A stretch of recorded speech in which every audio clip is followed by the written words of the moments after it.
Hello students, so we met again. Very very good morning to all of you. Students क्या देख रहे थे? CBSE 12th year long में unit genetics chapter first principles of inheritance and variations, जो कि आज हम लोग कंप्लीट करके जाएंगे along with NCERT PPT exercise. Students last class में कहाँ पर छोड़ा था? हम लोग पेडिग्री एनालिसिस के बाद डिसऑर्डर्स पढ़ रहे थे। डिसऑर्डर्स हम लोगों ने दो कैटेगरी में बांटे। पहला है सिर्फ जीन में डिसऑर्डर हो गया तो मेंडेलियन डिसऑर्डर्स। अब हम लोग पढ़ेंगे कि पूरे क्रोमोसोम में गड़बड़ी हो गई है। क्रोमोसोम में गड़बड़ी को आप दो तरीके से देखोगे, या तो क्रोमोसोम का स्ट्रक्चर प्रॉपर नहीं बना या फिर क्रोमोसोम के नंबर में गड़बड़ी हुई है। अगर हम एक नॉर्मल अपना एग्जाम्पल लेके चलें तो हमारी बॉडी के हर सेल में 46 नंबर ऑफ क्रोमोसोम्स होते हैं, जिसमें 44 ऑटोसोम्स होते हैं और बाकी लास्ट के दो सेक्स क्रोमोसोम्स होते हैं। और ये 46 क्रोमोसोम 23 पेयर्स में होते हैं, 22 पेयर्स ऑटोसोम्स होते हैं और लास्ट का पेयर आपका सेक्स क्रोमोसोम्स का होता है।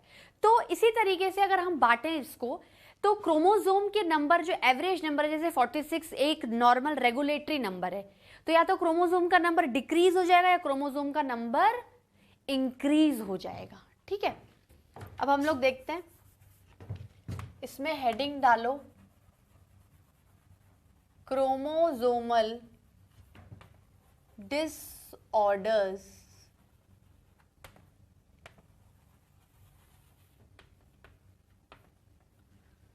क्रोमोसोमल डिसऑर्डर्स, ठीक है।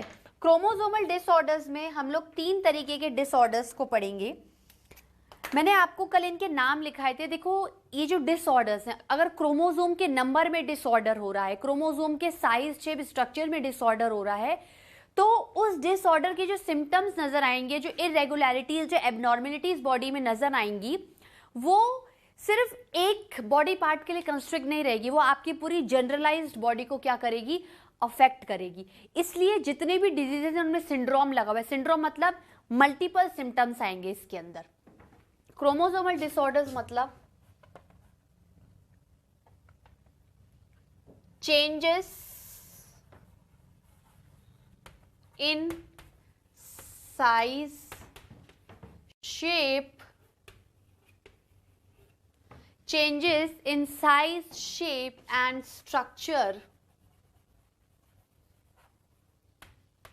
of chromosome,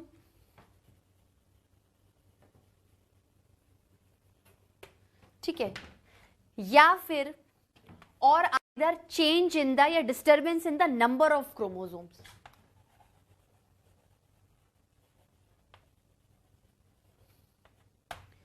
disturbance in number of chromosome।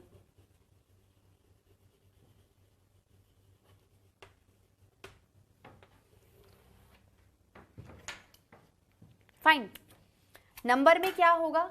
अगर आपका रेगुलर नंबर 46 है तो या तो नंबर कम हो जाएगा, डिक्रीमेंट हो जाएगा, या नंबर क्या हो जाएगा? इंक्रीमेंट हो जाएगा। नीचे वाला एरो डिक्रीमेंट को शो कर रहा है, ऊपर वाला एरो इंक्रीमेंट को शो कर रहा है। उस बेसिस पर we have 3 types of disorders। 3 types of disorders मतलब पहला डिसऑर्डर आएगा डाउन सिंड्रोम। डाउन सिंड्रोम ऐसे लिखो, डाउन सिंड्रोम, ठीक है। दूसरा आएगा टर्नर। देखो वैसे क्या है, आपकी बुक में टर्नर्स लिखा है, ठीक है। डाउन सिंड्रोम मतलब डाउन का सिंड्रोम, ये साइंटिस्ट डाउन ने खोजा था, तो आप इसको जिस तरीके से लिखा है उसी तरीके से लिखो, ठीक है। Down syndrome,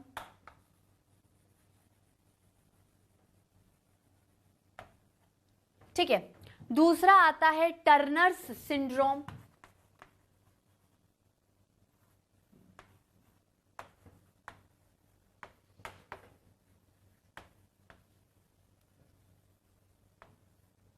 Turners syndrome,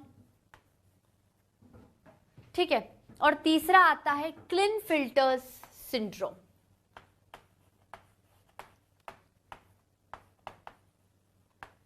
the syndrome,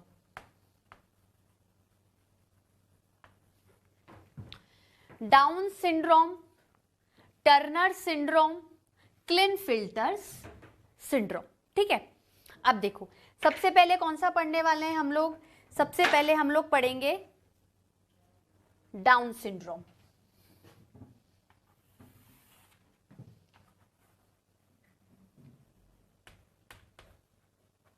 Down syndrome किसके नाम पर पड़ा है? This disorder is named after the scientist down. ठीक है, named after the scientist down. ठीक है, उसके बाद सेकंड क्या लिखोगे आप? इसमें प्रॉब्लम क्या होती है इस डिसऑर्डर में?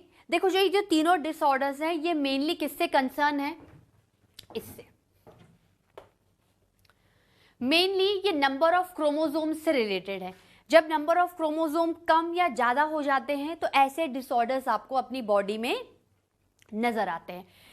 हर सिंड्रोम में आपको मल्टीपल सिम्टम्स नजर आएंगे।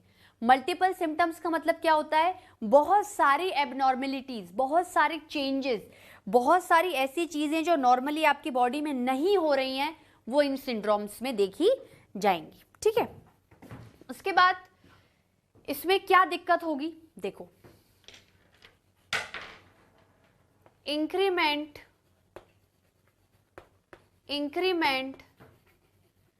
in the number of 21st chromosome।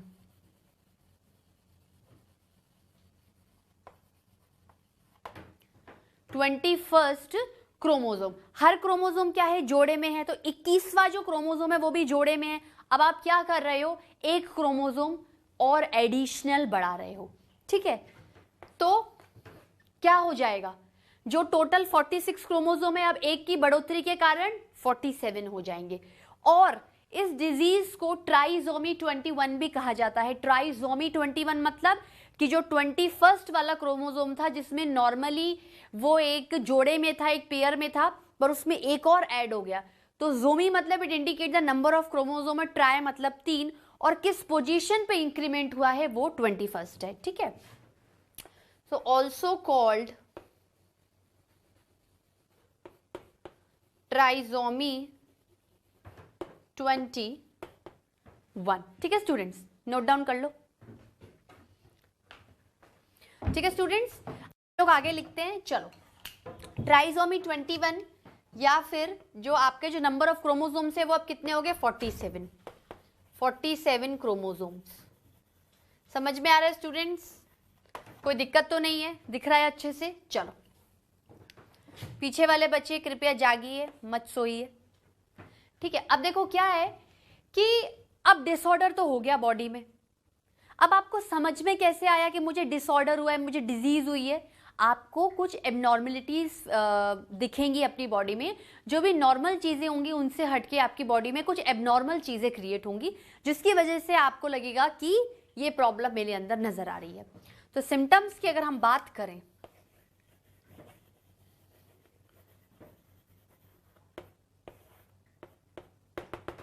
Symptoms की अगर हम लोग बात करें तो सिम्टम्स में सबसे पहला आएगा शॉर्ट बॉडी स्टेचर। बहुत ही जो आदमी है, जो पर्सन है जिसको ये प्रॉब्लम हुई है, वो हाइट में बहुत छोटा दिखेगा। उसके मस्कुलर डेवलपमेंट, मस्कुलर डिस्ट्रॉफी हो जाएगी, मसल्स का डेवलपमेंट उतना नहीं होगा जितना होना चाहिए। ठीक है, बॉडी पे, पूरी बॉडी पे रिंकल्स आएंगे, ओल्ड एज की फीलिंग होगी। ठीक है, अनवांटेड कहीं पे भी फेशियल ग्रोथ हो जाएगी और बॉडी थोड़ी वीक रहेगी, उतना तेज मेटाबॉलिज्म नहीं है बॉडी का। तो मेटाबॉलिज्म अगर तेज नहीं है तो बॉडी क्या है, और भी बहुत सारे डिजीज के लिए प्रोन हो जाएगी, जैसे किडनी में डिस्टर्बेंसेस होने लग जाएंगे, या फिर मेटाबॉलिज्म नहीं हो रहा तो may be patient got infected with diabetes mellitus और हार्ट प्रॉब्लम्स हो सकती हैं। तो ये सारे सिम्टम्स डाउन सिंड्रोम में दिखते हैं। तो शॉर्ट स्टेचर, ठीक है, शॉर्ट स्टेचर के बाद माउथ कैसा होता है? बहुत बिग सा नजर आता है। ठीक है, बिग माउथ,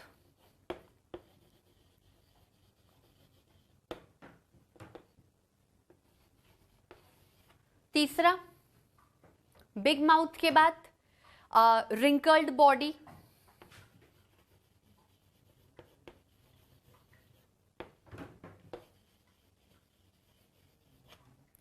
रिंकल्ड बॉडी और अनवांटेड फेशियल ग्रोथ,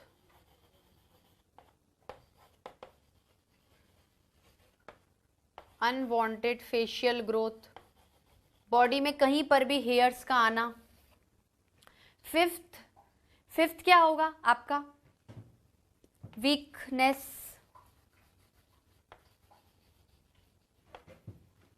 लो मेटाबॉलिज्म, मतलब वही anabolism and catabolism, low metabolism,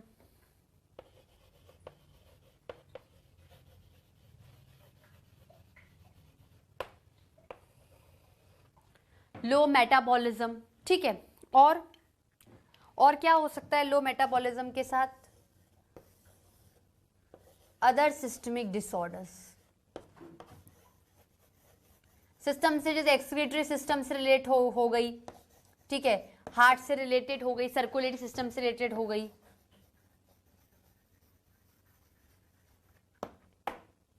fine students, ये क्या है? ये था आपका डाउन सिंड्रोम।